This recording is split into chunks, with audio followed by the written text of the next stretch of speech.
Hi, everybody. I'm Dr. Randall Bach, MD. I am honored to have with me today, January 23rd, 2024, Dr. Tess Lawrie.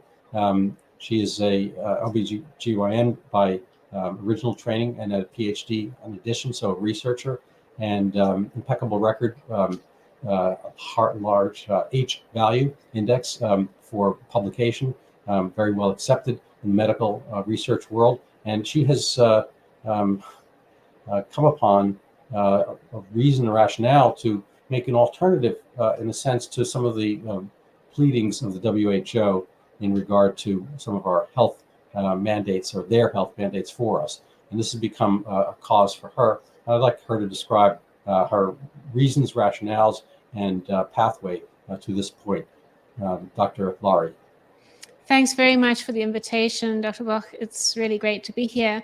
I just wanted to make a minor correction to how you introduced me, in that I never completed my part 2 in the OBGYN. So I remained a registrar, and then I ended up with a career path change into research, doing a PhD and so on, and getting involved in evidence synthesis and developing clinical practice guidelines. So I'm not practicing clinically at the moment, and I have no intention of going back to clinical work either. I have a full-time job now with the World Council for Health. But just to explain my pathway, I had a company called the Evidence-Based Medicine Consultancy Limited prior to COVID. Well, I still have it, but I'm sort of winding it down. And we did clinical practice guideline development and evidence synthesis. So you may have heard of Cochrane, the Cochrane collaboration. We did a lot of those systematic reviews. And we never did any work for pharma. We have no conflicts of interest. And so our work has always been highly valued. And as a result, we'd had a contract with the World Health Organization since 2012 or so to develop their clinical practice guidelines in the area of reproductive health. So, we assisted with pregnancy and childbirth guidelines. When COVID came along, I became increasingly concerned that the strategies being employed were not evidence-based. The strategies being employed by the WHO and recommended by the WHO and being followed by governments around the world. And so I kept trying to think, how could I help in some way navigate things back towards an evidence-based decision-making framework? And then it became clear that there were early treatments that were not being recommended. And I was able to assist with that and do a systematic review off my own bat, really, but with colleagues who were equally experienced. And we discovered that, in actual fact, there was evidence to support the use of early treatments over the COVID-19 vaccine, because the COVID-19 vaccine was a novel therapy. It was new and experimental, and it didn't have the safety data that one would want before rolling out such an intervention. So we tried to reach out to the international organizations, to country organizations, the World Health Organization, the NIH, FDA, and the UK authorities. And we just had no joy. We had a response to say, thank you very much. We'll have a look at this. But then we never heard anything more. And we saw this sort of one-track option being given to the public. And of course, everybody deserves a choice, especially when it comes to taking a new type of injection. So we realized we needed a platform, because the public were only being told one thing through the mainstream media, through the TV and newspapers and that, and it was all sort of fear-based messaging. And it was quite clear that there was no need to be fearful, because there was effective early treatment options available. Mm-hmm. And so we connected with a couple of medics, as well as lawyers as well, in the early stages. And we formed the World Council for Health as an initiative to get help to the public, to the grassroots, because we felt, well, the authorities are not listening. Let's just give some advice give some information so that people can make informed choices. Yeah. So that's how we started off. We launched in September 2021 with the at-home COVID care treatment guide, and it was very, very welcomed and referenced, downloaded millions of times, and then we just kept going.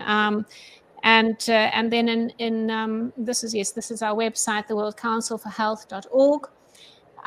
We were not welcomed by the mainstream, and so there's a lot of money in vaccines and COVID vaccines. The COVID industry was worth billions, and so and the authorities were very determined with their narrative. The World Health Organization had various pandemic-related projects that and they were raising money for these in the billions, and country governments also seemed to be moving in lockstep with this sort of very one-dimensional approach. So we were also monitoring the VIGI Access database, which is the World Health Organization's pharmacovigilance database in collaboration with the University of Uppsala in Sweden. And from very early on, I would say in January 2021, it became clear that even though the vaccines had just been rolled out for a month or two, there was really unprecedented adverse reactions being reported. Just the sheer numbers, you will have heard them say ivermectin's not safe, for example. But the data for ivermectin just absolutely palled and overshadowed by these COVID-19 vaccine data within a month or two of the vaccines being rolled out. I recall following the ivermectin data, and ivermectin had been around and monitored since the 90s, and there were 5,000 or so adverse drug reactions associated with ivermectin on the WHO's VIGI Access database. And by contrast, and it's been given billions of times, so it's not a question of how many times something's been given. And then by contrast with the COVID vaccines, there were already 50 to 80,000 in that first month in January. And now there's more than 5 million. So it was quite clear that there's been a process problem. For some reason, the institutions and the authorities that are responsible for monitoring safety signals, for doing safety audits, they have inexplicably failed to do what they were supposed to do. One would think in a pandemic, they would be on heightened alert. They would be doing these, especially rolling out new experimental vaccines. They would be checking monthly to see, we've rolled this new thing out. What are the data looking like? Who's suffering from anaphylaxis and falling down after the injection, and so on. But there's been none of that, and the public have not been aware. And I think most people would be horrified to hear that the WHO has been sitting with the data reports of more than 5 million people around the world, and they have said nothing about these data. Yeah, well, they should just get rid of the H part in WHO. It is a world organization, it seems. But I'm not sure about the propagation of health, except maybe the World Disease Organization, and I've heard some people call it the World Harms Organization. Yeah, no, it's a funny thing.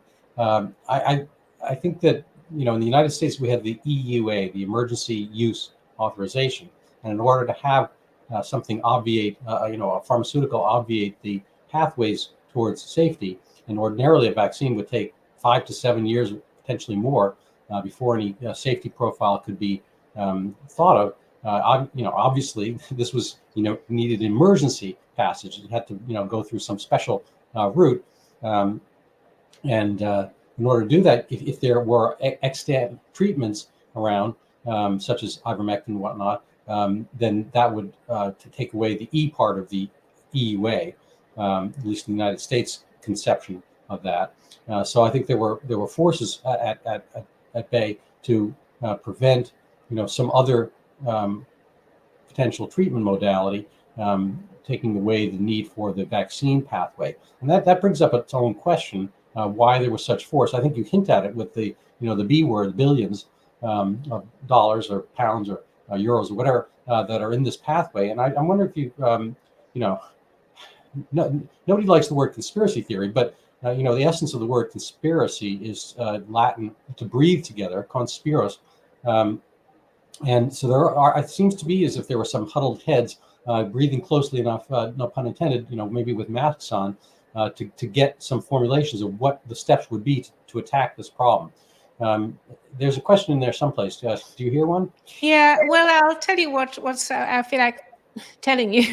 It does seem now, reflecting on all that's happened. I mean, we've been on a journey from trying to alert people to early treatment, then alerting them, trying to alert people as quickly as we can to not taking any more of the injections because of the data we were seeing on the adverse reaction databases.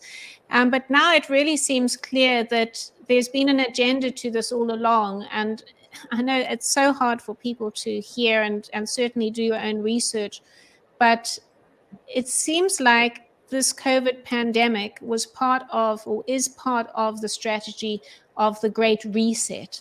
Now, you may have heard of the Great Reset. It's an initiative by the World Economic Forum and other supranational entities, and it's propelling us into a one world government scenario whereby the supranational entities are the government, and we own nothing and are happy. Allegedly, we own nothing, have no privacy, and we are happy. So what they need, and you'll see many of the health, previously what have been called the health organizations in countries like Public Health England, for example, they're now called health security.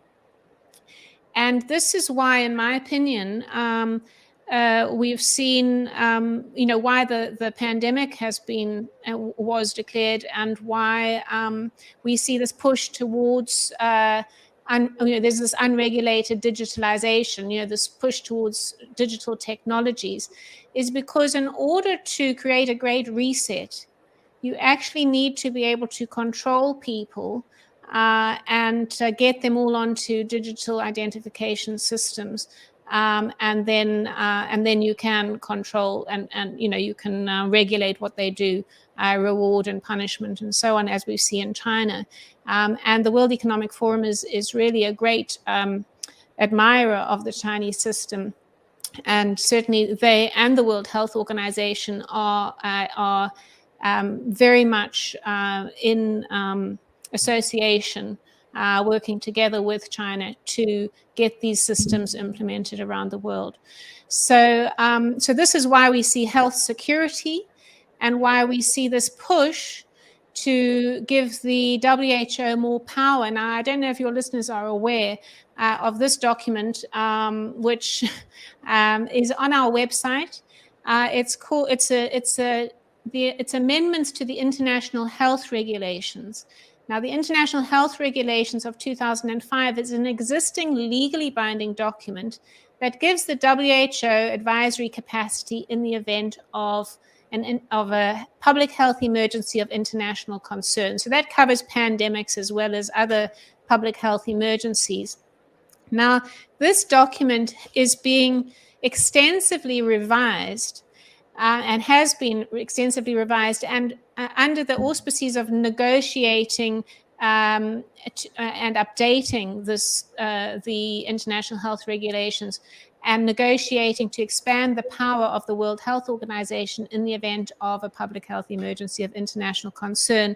So that document that you put up there, Randy, is on our website under policy briefs. And that is the WHO document. We have a counter document which explains all of this. So that's just an example. We've highlighted and read all the changes, and you can see just how much of this document is actually changed, how much the meaning has changed. And yet this is passed in May. It is put forward in May 2024. It will be put forward, and those present in the meeting, in the World Health Assembly meeting in 2024 in May, will it's just by a simple majority vote that these amendments will be passed. And most people don't even know that it's happening. And most people don't even know who's representing them in that meeting. And who elected them? Or who elected them. So we have basically an unelected organization holding meetings, secret meetings with unelected individuals to decide our future. And this document, make no mistake, I mean, mostly, we are in our countries and we think, well, our country governments are in charge and our countries would never surrender sovereignty or surrender our national sovereignty or our individual sovereignty to an unelected organization, not least of all an unelected individual, because many of the clauses in that amended document relate to the Director General of the World Health Organization, and he's a totally unelected individual who has association with Gavi, the Gates, Global Vaccine Alliance, and also the Gates Foundation, China, and so on. So it's really an unprecedented situation. It's almost so incredible. It's so unbelievable that people would say, I can't even be bothered to read that. It doesn't make sense. But that's where we are. And we have this document. It's called Rejecting Monopoly Power Over Global Public Health. It's on the website as well.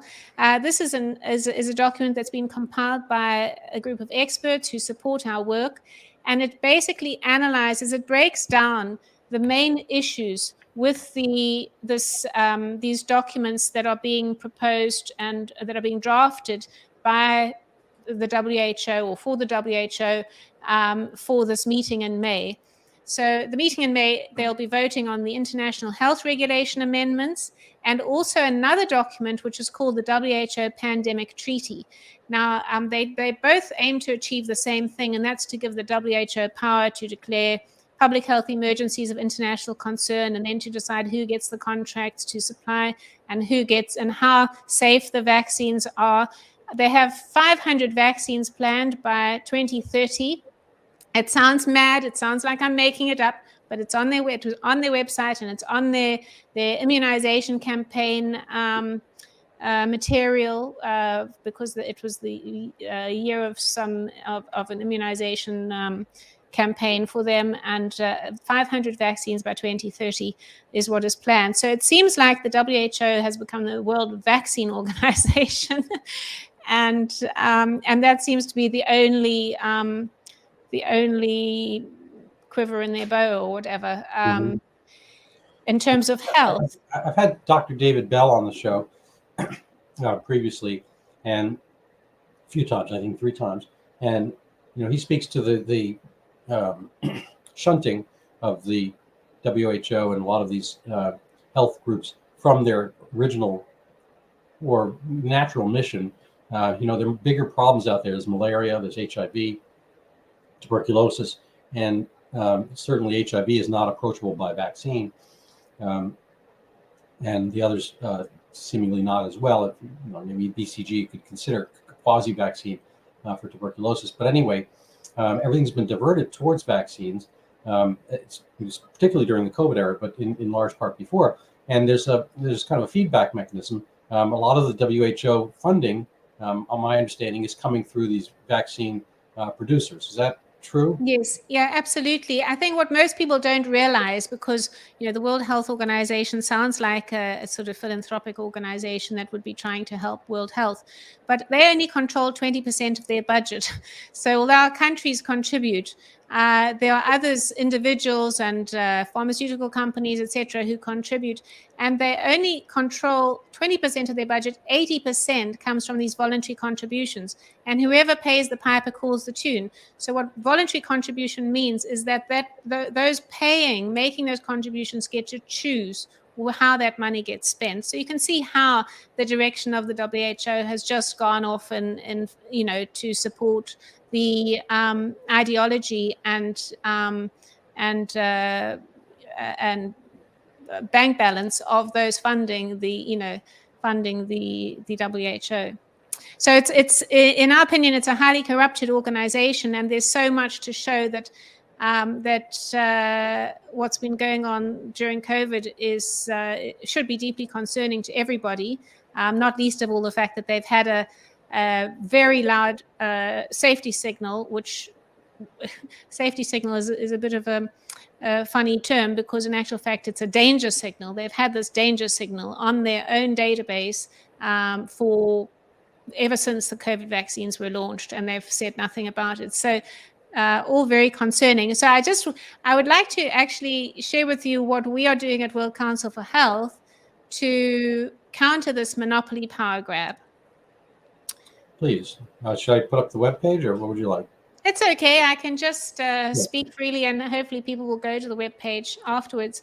So the World Council for Health is a grassroots organization. So we have coalition partners around the world in more than 50 countries, and we are informed by our grassroots partners, because there's all these wonderful organizations around the world who have their particular focus and they're experts in their particular area.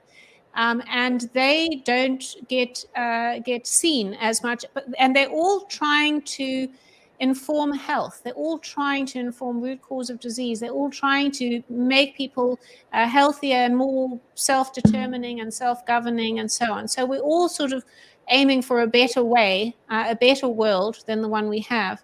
And by working together with them, we become messengers. We get to share this amazing information, these resources that they have.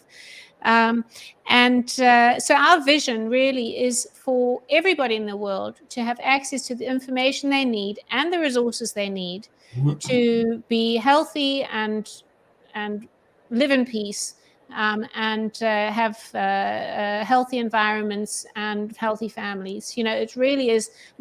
If we allow ourselves to picture what we really want, that's what we want. We want people to be in peace and healthy, and to have everything they need to maintain their own health. And that's really not where we are. So that's what we are aiming for. So we have a number of resources on our website, alternative ways. I know you have a lot of resources on your website about complementary ways of managing cancer, for example, and other ways of managing infections. We have a lot of resources on mind health, because so many people struggle with mind or mental health at the moment, so we have those resources. But what we are doing to counter the monopoly power is to decentralize to different countries. So the World Council for Health is expanding and decentralizing and creating country councils in every country.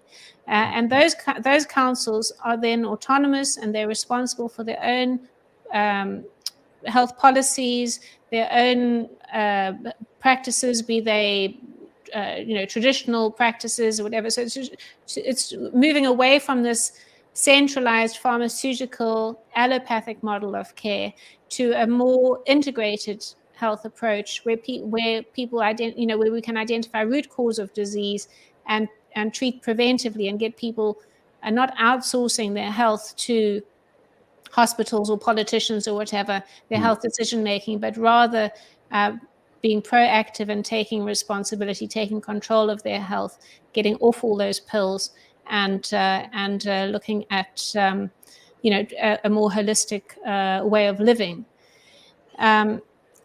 And then if I'll just carry on and say, so we're doing we establishing these country councils as a counter to the 194 member states, which the WHO claims to represent, having one representative of each country in these meetings. And we will soon be in a position to say that we have many country councils around the world who do not support the World Health Organization and have their own policies. So it will give country governments a choice as to which policies to follow, the WHO policies or the World Council for Health country policies.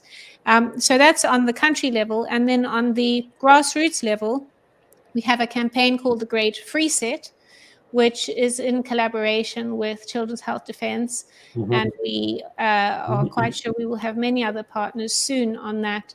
And the greatreset.org, if you bring that up, is really a gentle introduction into what's happening at the supranational level with this monopoly power grab, and what we can do, each and every one of us, to counter it. Because I think once you do hear about this, you either say, oh, I can't even think about that. That sounds too scary. Don't tell me.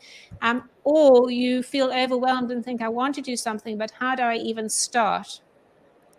And the website and this campaign offers people a little way. No, it's not that one. Oh, God. That looks like It's a great free set. I'm sorry about that. So it's thegreatfreeset.org. I'm so sorry. No problem. It's good to see. It's good to know what else is out there, I guess, that has a similar .org. Right, we'll check it out. There you go. So as I say, a gentle introduction to people to help them get out of the cage. I mean, some cages are gilded and people might not want to get out of them. But just to help people reflect on where they are in terms of their freedoms and what freedom actually means and what they value. And if they do wish to not to support, if they don't support the Great Reset, which aims for us all to have nothing and no privacy and be happy, and you would like a different future for your children, it gives a few steps and challenges as to how to extract yourself from the system that is designed increasingly to exploit you and your family and your children. So there is, if you go right to the bottom of the page, you'll see there's a little tab that says previous challenges, and you can see what sorts of challenges we have. So there you go. If you click view previous challenges,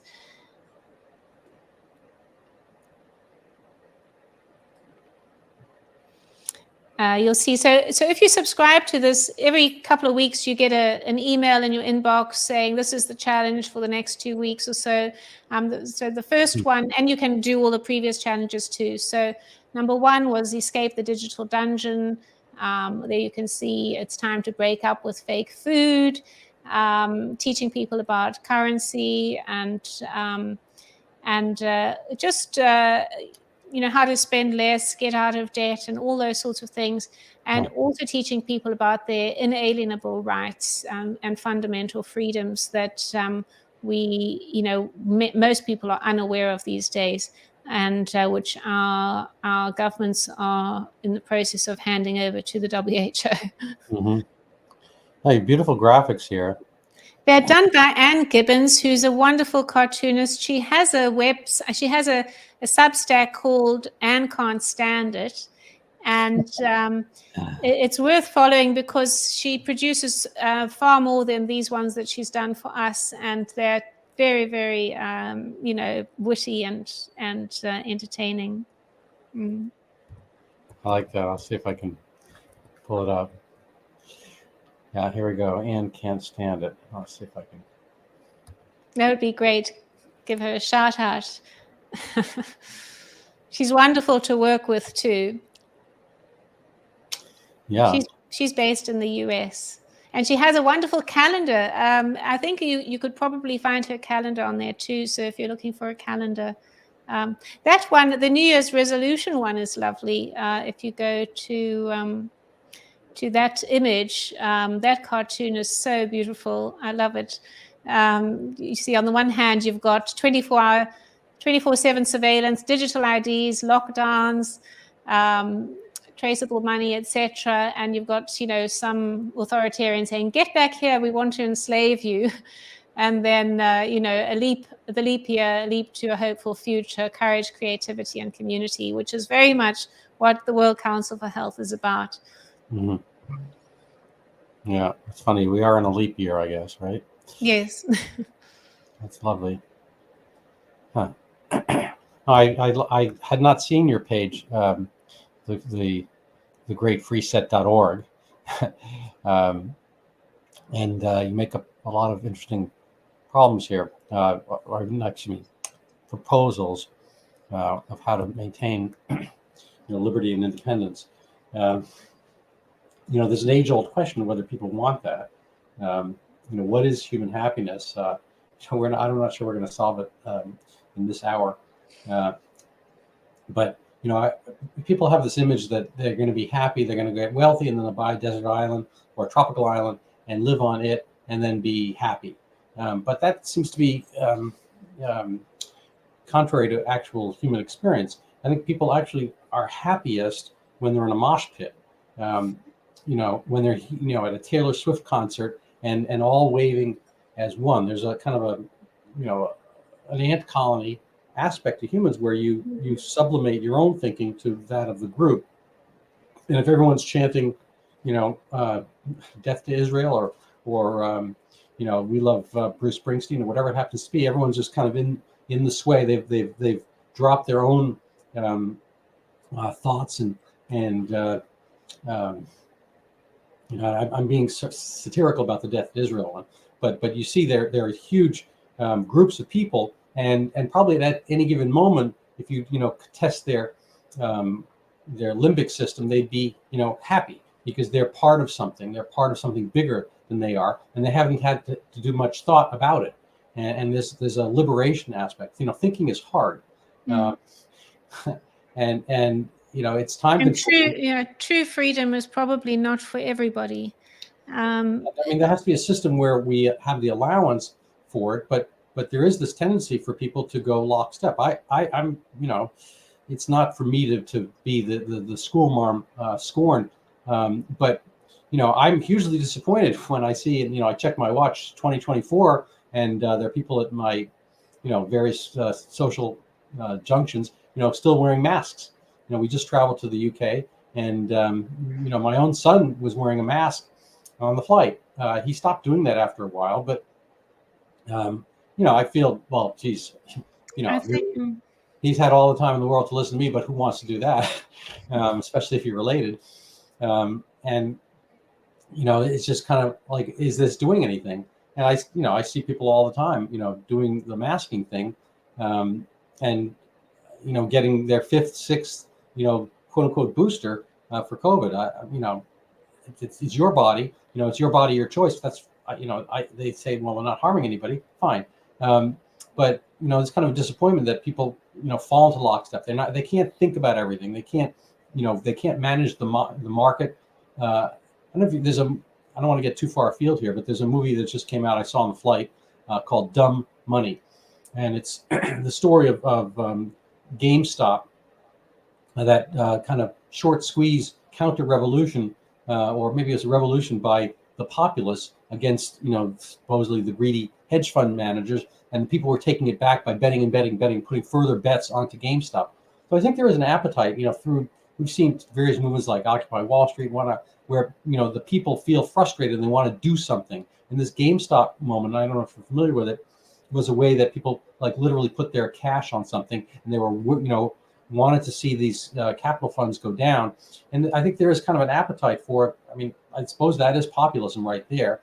And the question is whether it's directed correctly. In this case of the Dumb Money, they wanted exactly what the capital fund managers, hedge fund managers had, which is money, and they were getting it by getting money of their own. So I'm not sure it's necessarily categorically a much bigger difference. But in your case, I think it is a categorical difference of taking your own life back and making some determination. Again, I wish people had this capability. What are your sensibilities? Pessimistic, optimistic about the possibility of people grabbing onto this, or we're just kind of, unfortunately, a herd animal? I don't believe we are an animal. I feel very sorry for people. I feel so deeply compassionate for them because we've been so manipulated. If you think about, ever since there was TV, we've had products shoved in our faces, buy this, buy that. This is fat-free, sugar-free, whatever, this is great.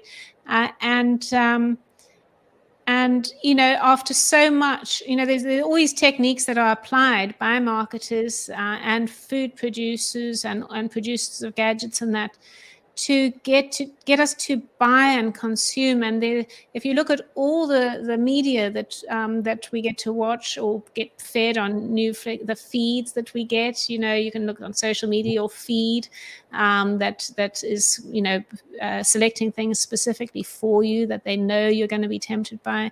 But if you look at films, how it's all about who wants to be a millionaire and money for nothing, money for decay. So like Big Brother kind of shows, where any sort of decay in the essence of being human seems to have had huge reward in some way, and in a society that values money and prioritizes money, there's he's doing so well, look how rich he is, he's got so much money, but never mind, what has he lost along the way in terms of his essential human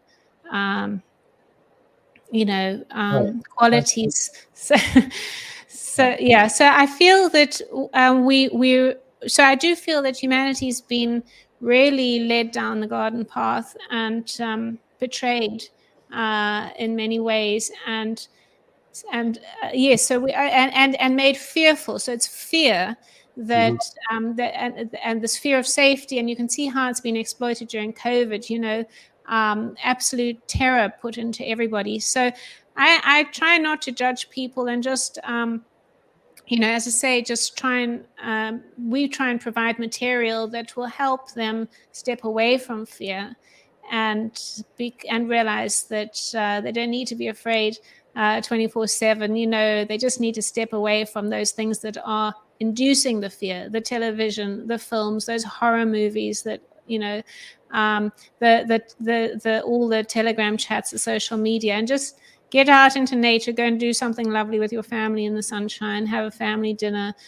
All of the other stuff is just turning us into consumers and exploiting us. Right. Well, I think keep getting. I appreciate what you're saying. It's a spiritual aspect to it, and it's a religious aspect, and there's so much there to unpack. Just as a minor note, when you talk about feed, we have a news feed, and I never really thought about it, but pigs feed at the trough, and the news feed is essentially a bunch of breadcrumbs put down in a path to get you to go someplace. It's a funny word. I never really thought about the eating aspect of a news feed, but that is kind of where we're going to be directed. If you have your head down, you're eating, you don't really notice what's happening around you, where you're going potentially. But there's a spiritual aspect to it as well. There's can't get his name quite right, but Harari, Yuval Noah Harari, I believe, is a little bit of the muse of the we'll call it the WEF type of elite billionaire crowd, and maybe the progenitor and part of this kind of like humans have no soul. He's a rationalist, as it were, and we are pretty much just flesh agglomerations, and this concept of a human soul is nothing that's measurable and whatnot. And it really comes down to value of human life, and whether and kind of the Stalin. I think it was Stalin, but probably any dictator. I think it's attributed to Stalin that one man's death is a tragedy, a million lives lost is a statistic. And there's I think a loss of the fact that the books we read, the thoughts we follow, the things that make us weep. It's the loss of a life. We are story based animals. I mean, I know we have DNA that determine our cells, but it seems like as if the DNA of our system is stories, and we latch onto these stories, and the human aspect is something that's hugely motivating, and whether or not we're just a bunch of electrons and subatomic particles roaming around in electrical impulses, there's still this motivation. And I'm wondering whether you might speak to the religious aspect. Maybe I don't know if that's comfortable for you to talk about in this context. It doesn't it's not there obviously on the greatfreeset.org, but it seems to me that it's a battle between, in a sense, kind of the Marquis de Sade, to quote Andrew Clavin, conception of get what you want, because you matter, your own personal things matter. So what happens to others, other people's pain doesn't matter. Get your own thing. Kind of the materialistic dialectic. I don't know if there's anything there that you'd like to pick over. Yeah, well, there's so much. Yeah, and Yuval Noah Harari calls us hackable animals, and I think, that's the mindset of this minority supranational group that thinks, that wants to exploit us and calls us the product of the fourth industrial revolution. But in terms of the spiritual side of things, there's definitely, what is happening here definitely is requiring a shift and requiring us to reflect on who we are as human beings. And we definitely more than just the flesh and the material, which is what a money-driven paradigm would want us to believe, that it's all material and you can just change this or change that or get an upgrade or whatever, and you'll live a happy life. We know that money doesn't buy happiness. That does sound, it's overused, but it literally is that. It certainly doesn't. You actually have to do some internal work. And one of the successes of WCH, the World Council for Health, is that we are able to collaborate with groups around the world with different perspectives, different culture, different languages, etc. And it's because we have something called the Better Way Charter, and it's just 7 principles about how we collaborate. Basically bringing things really back down to what's important to all of us. And there is something, there is a way of being that we all want, irrespective of what our religion is or whatever. And the principles are they're on the website. You can see they actually were a collaborative effort that came out of the first Better Way conference. That's another website you might want to direct your viewers to, betterwayconference.org. And that the first one was held in May 2022. All the video presentations are available for free. It was absolutely a wonderful and uplifting event, and I'm sure people will enjoy watching these panel discussions. But out of that, when we distilled it all down, all the solutions that came out of the panel discussions, we ended up with these 7 principles. And they are: we act in honor and do no harm. We are free. We have free will. We are part of nature, and we need nature to be well, just like we need nature to be well. We value different perspectives. So this is how we hone our wisdom and knowledge, is recognizing that we can't all believe exactly the same thing. We thrive together, so we need each other. We need to be in community. We don't live well on our own. We need to be in families, extended families, and so on. And we use technology with discernment. Technology is useful, but it can also kill us if we're not careful. So these are the 7 principles of a better way. You can see it's been translated into 30 languages, and it's kind of the glue of the World Council for Health. It's the thing it's so easy to live with. We all agree. Spirituality is integral to our well-being. And that spirituality, you might say, well, I'm not religious or whatever. It doesn't need to be religious. It's about us being a spark as well as the material. And that spark is really our essence, our spirit, and reminds us that we need a life of meaning and purpose beyond the material, beyond just making money.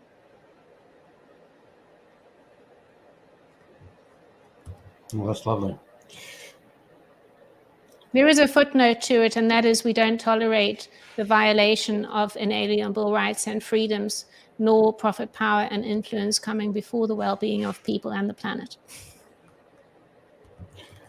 Um, there's a quote by James Madison, who's got it. If humans, let's see if I can find it. Angels. I think, you know this quote. Let's see if I can get it. There we go. You know the. Oops.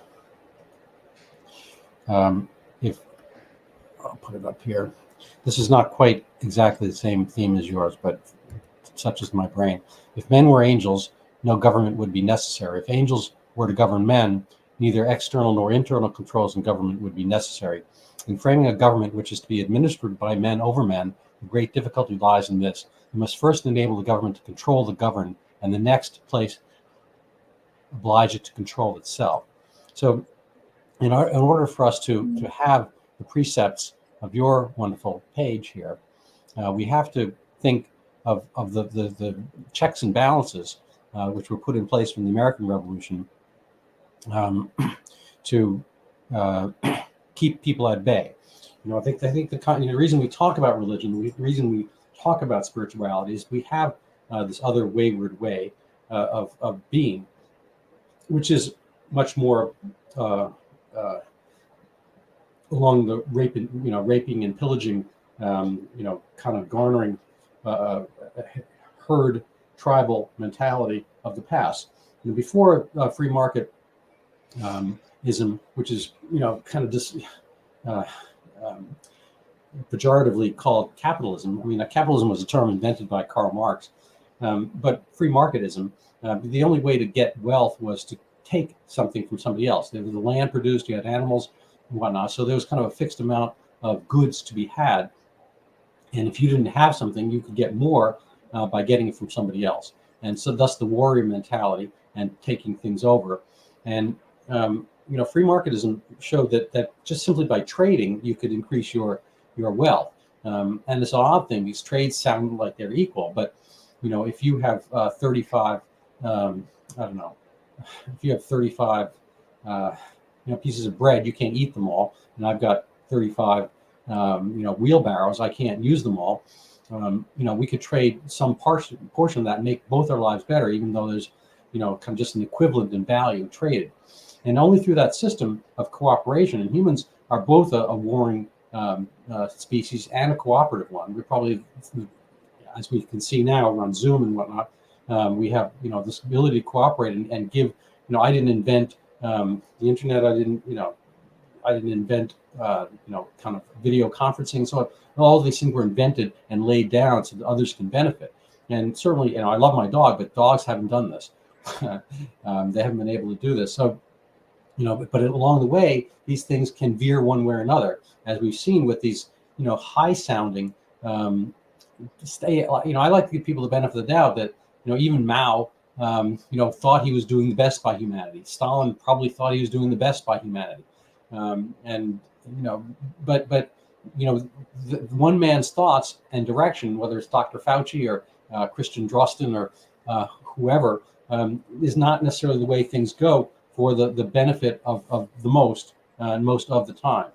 And so this, the Madisonian concept is that we acknowledge the good in people, but we also not acknowledge that humans themselves are not angels, cannot be angels. We look up to angels, we look up to saints, and it's a matter of organization. And what was really lacking, and again, I mentioned this earlier, but the Anglosphere is that, maybe that might have been in our green room discussion, is that the kind of, that's quite a silver lining. It's really a cloud inside the silver lining inside the cloud, is that we saw the fault lines, to change metaphor, of the parliamentary system. That the Anglosphere, Australia, New Zealand, Canada, are beautiful, lovely democracies with flourishing and prosperity and whatnot, and a lot of people know how to read and pick up books and whatnot. And yet those systems were taken over at the right moment by the power of democracy per se. Democracy, one definition is, 3 wolves and a sheep voting on dinner, and the wolves won out. And so on a kind of a governmental level, we need to kind of get back to Madisonian precepts where we acknowledge that people aren't angels, and we figure out a way to keep them somewhat at bay from each other, and having conflicting and organizations that work in constraint of one another. And to that end, I think your World Council on Health can act as a Madisonian ballast against the WHO. Even despite the fact that Wikipedia has a little bit of an epithet for you guys. I'm just going to put it up for argument's sake here, so people can know what you're up against. So here's Wikipedia. The World Council for Health is a pseudo-medical organization dedicated to spreading misinformation to discourage COVID-19 vaccination and promoting fake COVID-19 treatments. I don't know if you would care to address that concept of what. Yeah, I'm happy to say we've really tried to change edit the Wikipedia page. As you know, there's plenty of information about the World Council for Health that is very positive, and on our website, and we have many great testimonials. But Wikipedia doesn't allow us to edit anything, so we're not a pseudo-medical or medical organization. We are a health advocacy initiative, and we advocate for people's health and global health. So they're wrong from the get-go. As far as discouraging people from COVID-19 vaccination, I'm quite pleased to say that we do, because now we've seen the huge adverse drug reactions from vaccination on the website, and we are aware, and we have many of the vaccine injury groups as partners as we try and advocate for them too. So, but we have on our website a counter description of World Council for Health. So I do urge you to go there. It's on our World Council for Health Substack as well. Both of those are great resources to subscribe to. And we bring forward really unconflicted, independent information, trustworthy information. Regularly, we have a Monday podcast called Better Way Today that goes out and can be accessed on the website in the newsroom, which is World Council for Health /newsroom. And and if you do venture to our website and are able to disregard what Wikipedia says about us, we're very grateful. Thank you for your courage. Yeah. So I just wanted to say it actually reminded me of a quote of Voltaire, since you brought up a quote earlier. And in the 1700s, Voltaire said, if you can get people to believe absurdities, you can get them to commit atrocities. And it feels like that's where we are, all the 6 meter distances between people, and the masks for a virus, and the, and new novel injections, and getting, doctors behind all of those things, has led us down this, into this situation where. No, I like that Voltaire quote, and he had his own battles with Jean-Jacques Rousseau. And I think they're emblematic of our time. Rousseau was a proto-communist. I don't know if people realize that, but it's these things seem to be timeless about personal liberty and or control. But getting to that point, there's nothing more valuable to us than our children, who are basically us. People may not believe this, but I was a child once. My mother's not around to prove it, but. There's none of us without children, and there's no society without the civilizing effects on children, and how we treat our children is emblematic. People out in the park and out in the world, if you treat a dog badly, you are scorned. I have had a series of dogs since moving to my leafy suburb 20-something years ago, and they've been wonderful. I didn't grow up with dogs. Much in the house, but you treat a dog badly. That's a reflection on you. How you are basically inhumane. They actually have literally the Humane Society, the treatment for humane treatment of animals. And I think they might have to take that humane word away if we don't treat our own children better than we treat canines. And I had Retzef Levy on my show a year ago, probably today. It was January of 2023, and he said something which I think is really anodyne and banal. and pointed and correct, which is that children should not be getting this COVID-19 vaccine. They never really had any problems, and we knew from the Diamond Princess, like in January of 2020, so 4 years ago, and 3 years prior to that broadcast, that children don't really even experience COVID-19 as an illness, and there are lots of data. There are lots of data showing that they don't really transmit. And so for the Swedish school experiment and whatnot, so his statement was, we should stop giving this thing called a COVID-19 vaccine to children at this point. And all my YouTube channels were just blitzed. They just disappeared in one day without explanation. And I didn't have a huge following, but I had, I don't know, I can't remember the number of thousands of followers I had, subscribers, and just disappeared. And I've been trying to get back up on that tree or climb out of the well with YouTube. But even so, I keep getting these strikes and whatnot. I had Andrew Bridgen, MP, on my show last week, and I had a strike. So I can't post things up in a streaming way on some of my other video channels. What is my point here? Oh, yes, getting back to the actual point, that would be the COVID-19 misrepresentation by the World Council for Health, that you're a spreader of misinformation. Here you, I think, put something up which is technically correct. 4 reasons not to vaccinate children. And I don't know if you want to talk about this point in particular, because I don't think there's much argumentation about this medically, if we were honest. The kids never really got this illness. And most everybody in this cohort has been exposed to it one way or another. COVID-19, it's 2024, is 5 years after the original SARS-CoV-2 came out, is not there anymore. It doesn't exist as that particular genomic sequence. We have Omicron now, which is maybe a sui generis, its own coronavirus, such as has existed for common colds for millennia. I don't know if you want to talk about this article per se. Well, as you say, I think, Randall, you've pretty much covered it. Natural immunity is best. The children were never at risk for COVID, and those now we see so many children harmed on the on all databases, and we've had even deaths in children. So as a result of the COVID-19 vaccine, so I would urge parents wanting to know more. In actual fact, yesterday on our Better Way Today, we had an interview with Dr. William Mackis and Dr. Pierre Trozzi and Dr. Mark Trozzi, my WCH colleague, and they were discussing just this. If you have vaccinated your child, what should you do next in terms of are there tests and things one can do? So I think it's really an interesting discussion for parents, but certainly at this point we are strongly urging parents to to seriously consider not vaccinating their child with the COVID-19 vaccines. Yeah.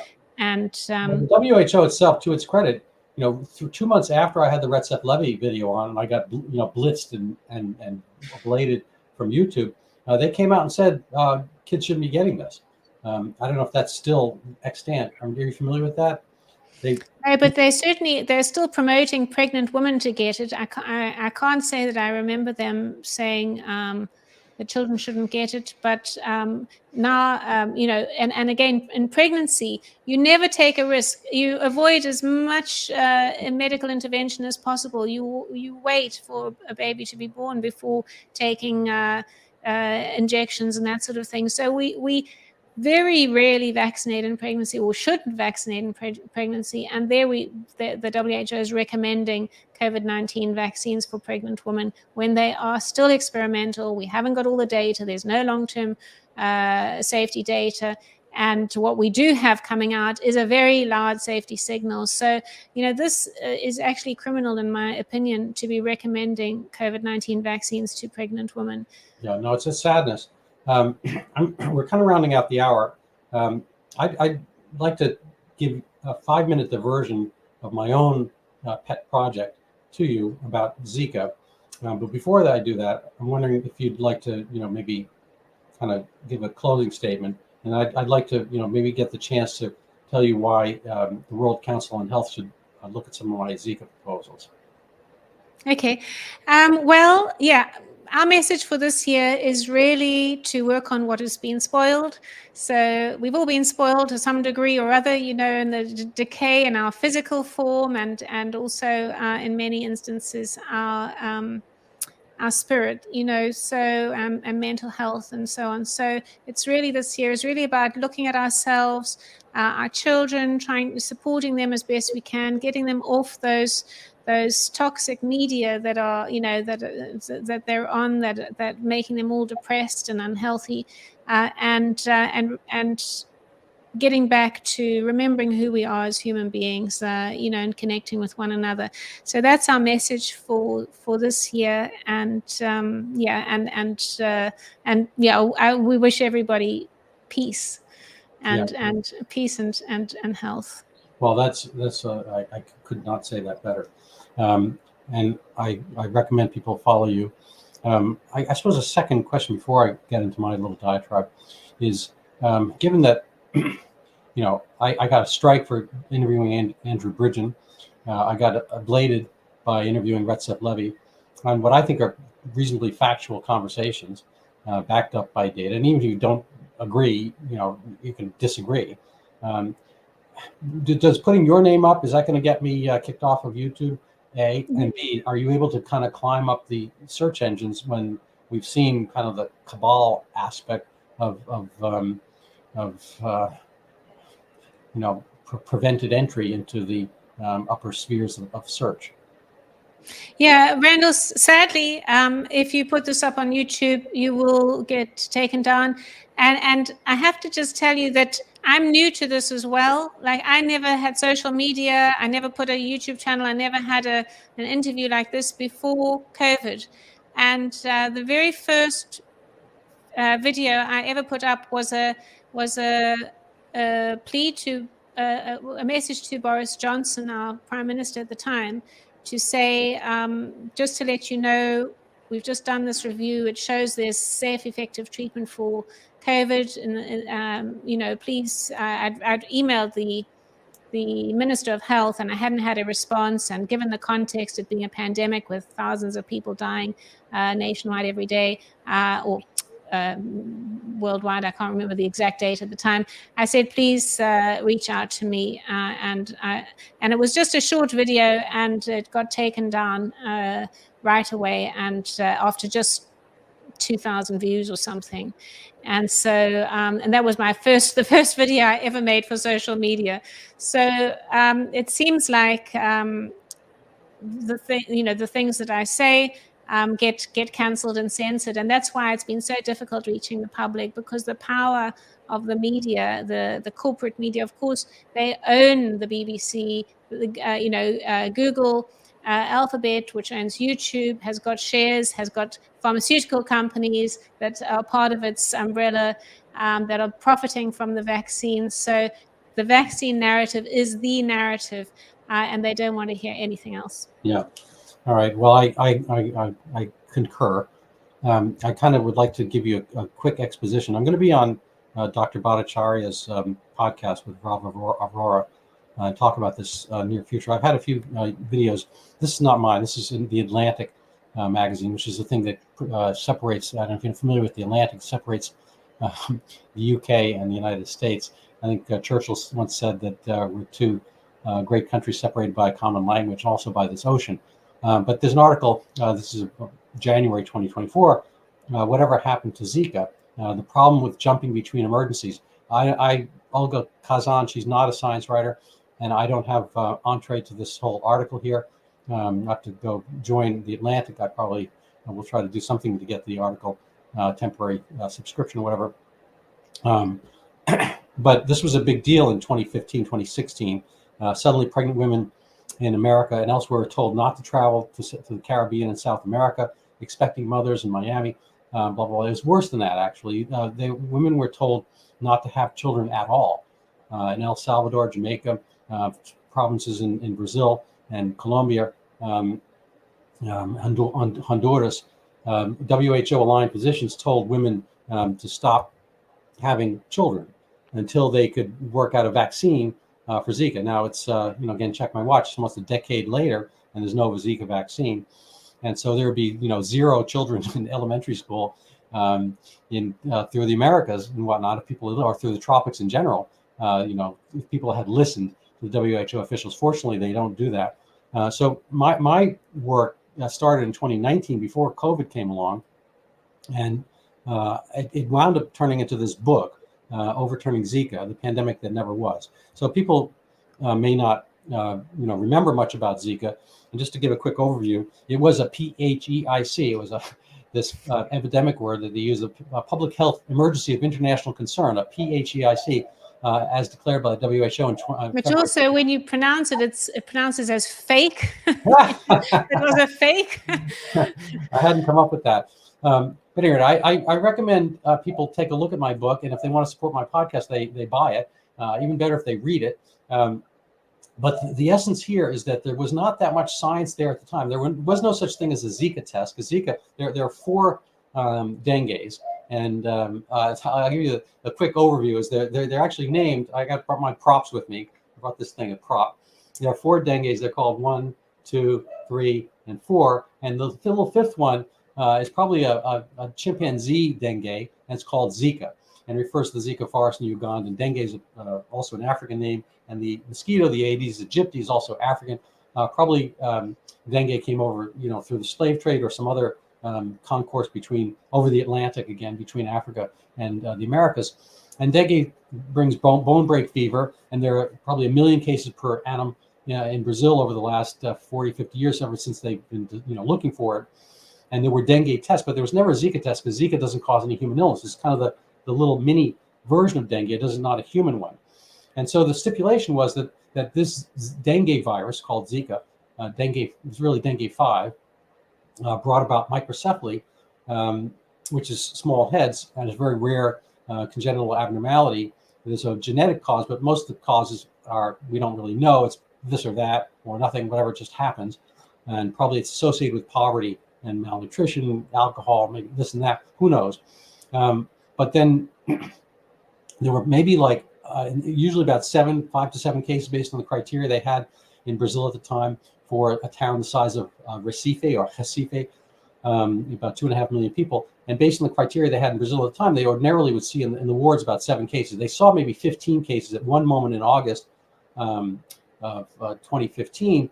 And somebody who thought there was Zika, that one of the dengues was Zika, happened to live in Recife and connected the 2 things, called up mothers, about 30 mothers who had the microcephalic babies, and asked them if they had fever, rash, or chills during pregnancy. Didn't do any Zika testing, no antibodies, nothing like that, and concluded, because they said yes, a good fraction of that those were Zika microcephaly cases, leaked it to the press, no peer review, and they were off to the races. Became a panic, and then all of a sudden everyone's finding microcephaly until they adjusted what was and was not microcephaly. Blah blah blah. There was no Zika test developed for a year or 2 afterwards, and so forth. But it has become foundational knowledge throughout the OBGYN world, pediatrics, tropical medicine, that this Zika microcephaly is a thing. Nobody has gone back and looked at first principles about it, except for, unfortunately, your reporter right here. And I'm not a reporter. I'm just a kind of a micro doctor. I'm a primary care physician and my own practice and so forth. And Zika was not my thing. I've never seen microcephaly. I've never seen Zika. I've never seen dengue. I've never been to the Americas. Never, et cetera. A bunch of nevers. And nobody has gone back and looked at the actual hypothesis of what this was and whether it was proved out. And so we see articles such as in the Atlantic, that really we're not noticing it because there's other things have been taking our attention away. But basically the real issue is that what happened to Zika is that Zika is a real virus and microcephaly is a real phenomenon. It just so happens that one doesn't cause the other. Now, just to get to the quick point about why we should be concerned about this is that, guess what? There's a Zika vaccine around the corner. They are currently injecting and infecting women in Baltimore through the Johns Hopkins / Bloomberg School of Public Health. Dr. Anna Durbin are injecting women in Baltimore with the Zika virus to suss out and work out a Zika vaccine, and then it's going to be out to market. And thereupon, this is my conspiracy theory, is that thereupon it will be effectively mandated to 1 billion young families throughout the tropics, maybe everybody, because God knows you might go to the tropical country here and there, and maybe everybody in the world, and then it'll be on some schedule every 4 or 5 years, and then they'll declare that there's no more microcephaly out. Now, the fact of the matter is, these last 7 or 8 years, there has been no increase in microcephaly throughout the world, from Zika or without. And there's been no increase in microcephaly related to Zika ever since they found a Zika test, and ever since they made a good standard for microcephaly. So this is it's not quite a criminal basis, but it's an absurdity, and it's really the case of the emperor's new clothes. And nobody's been able to point out that this, that A is, Zika is real and microcephaly is real. Just so happens that A does not cause B. And I personally think it's a big deal, because the WHO is all on board with this. And it's going to be another vaccine, another arrow in their quiver, and they're going to be shooting it at us. And the dengue vaccines, such as they have been out and since early 2000s, have been somewhat harmful. And so there's the possibility here of having a danger and a risk of yet another vaccine with no rationale at all for anybody. And I want people to operate under the theory, that they can have this freer life. They should not be fearing mosquitoes. Right now, as it stands, women throughout the tropics think a single mosquito bite can unalterably damage, the cherished life within in early pregnancy. So they slather on insect repellents. They have to stay indoors, and God forbid they have a microcephalic baby from some random basis. They're going to think that they did it, and there's a kind of a guilt aspect. And as far as like actual toll, you don't see it, but what I have a term called ghost babies. There have probably been 500,000 to 1 million ghosted babies, ghosted souls that never came to be because of this outlandish, outsized fear of a Zika microcephaly connection, which never existed in the first place. So that's my... So many things about what you're saying are so fascinating. They've been developing a Marburg vaccine in the UK as well, and that's not something that we would ordinarily be worried about, because it's a very rare disease and so on. So you do wonder what they're up to developing all these things. But the other thing that's really interesting about what you're saying is the fact that 1 minute there's a fake, and then suddenly it's switched off and it's like it didn't even happen, and then there's a new fake. And I think we're seeing that now. COVID is almost not, something of the past, and there's pandemic X on the horizon. So this is clearly the modus operandi, is just to keep declaring these fakes, keeping populations absolutely terrified and expecting to get jabbed. And they seem to think that we can just be pincushions and take these jabs whenever they decide to terrorize us with a new fake. And so people really need to, use their common sense and just look after themselves, protect their families. And it would be wonderful to have you, Dr. Bock, on one of our interviews for World Council for Health, our Monday sessions, just speaking about the Zika issue, because I think it would be of great interest, not least of all that we recently had a contingent with Professor Klaprock from Indonesia, speaking about the release of genetically modified mosquitoes, because that's another way that these minority interest groups are with a lot of money are planning to get into our bodies, is through these genetically modified mosquitoes. So they've released them in different places. I know they released them in Florida at one point, I think last year, and they've released them they've put a stop on their release in Bali. The Professor Klaprock and his team have managed to get a stop on the release of those mosquitoes. So you do wonder what have they put in them? How are they genetically modified? And just on the last point, it's one thing if you or I decide we want to conduct a little research and we, cut off a toe or something of ourselves. We do something to ourselves or to our garden or whatever it is, our little patch. Mm-hmm. But it's quite something else when you have billionaires who decide to do a little bit of research and they're just going to create, send 2,000 satellites up into our skies a month, or to spray the skies with stuff or whatever it is, or to inject us all. They think that's a good idea, or to create genetically modified mosquitoes to test out a theory. So this is unfortunately the situation we're in, where these, where people with too much money have too much power, and they can actually change our world, and they can actually affect our health and the health of our children and their freedoms. Yeah, no, you're absolutely right on that. I just going to post this one last thing. This is from 2017.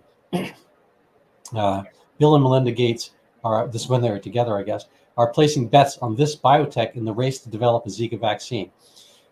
Guess what? So Moderna Therapeutics, this seems quaint now, currently valued close to $5 billion, is the most valuable, et cetera. The Gates Foundation has pledged to give Moderna Therapeutics up to $100 million to develop mRNA-based vaccines for infectious diseases. So during the Zika era, pre-COVID, the Gates Foundation, Moderna, had the concept of making the mRNA base the modality, and so in retrospect, one has to they've been on this a while, so to get this mRNA aspect up, when I personally think the adenovirus platform for flu shots was completely adequate. I mentioned earlier privately that I used to take the flu shot every single year. I made a calculation as a primary care physician. I was seeing 7 or 8 cases of flu every day throughout the winter, and if I got sick, I was, as a solo physician, that was kind of, it wasn't helping anybody. It wasn't helping me. I felt sick, and my patients had no place, they had places, but not me. They couldn't come see me. So I got the flu shot. I made the gradation and determination that for me, it was a good thing to do. And I think over the years, it's hard to do science on oneself, but I felt like the flu shot was good. It wasn't perfect, but it probably helped me not get as sick year by year by year by year.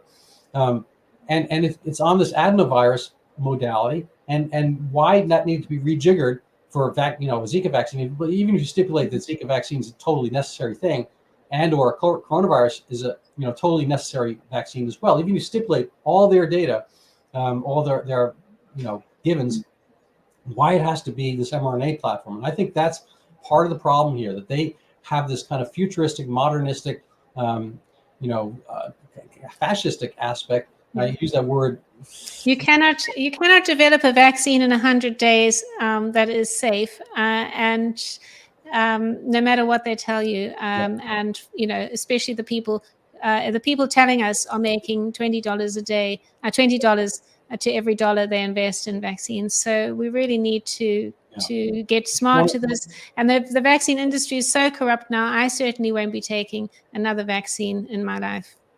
No, I understand that, and I think there's a far too many. I do think, again, I put myself a little bit of a vaccine squish. I think that there have been useful vaccines. I'm not ready to throw the baby out with the bathwater for all vaccines. I don't really see any case of rubella. I think rubella syndrome is a real thing. I've never seen a case of it, and I think that's because of the rubella vaccine. But I don't think there should be 500. I don't think that right now, I think kids, by the time they reach adolescence, are taking 85 different jabs.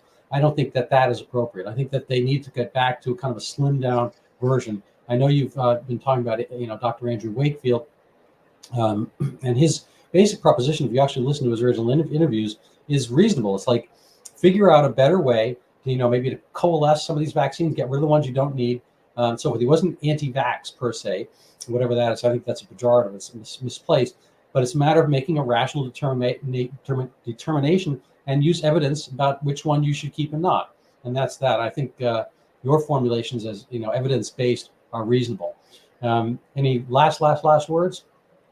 Well, just to thank you very much for this really enjoyable discussion. We seem to have, traveled from the north to the south and the east and the west, and it's been a real pleasure speaking with you, Dr. Bach. Well, thank you so much, Dr. Lawrie. I'm very grateful that you're out there. I appreciate your work, and I recommend people check out the World Council for Health and use it as a Madisonian ballast by which they can keep some of our more predatory leaders at check. So thank you so much, and have a wonderful rest of the afternoon. Thank you. You too.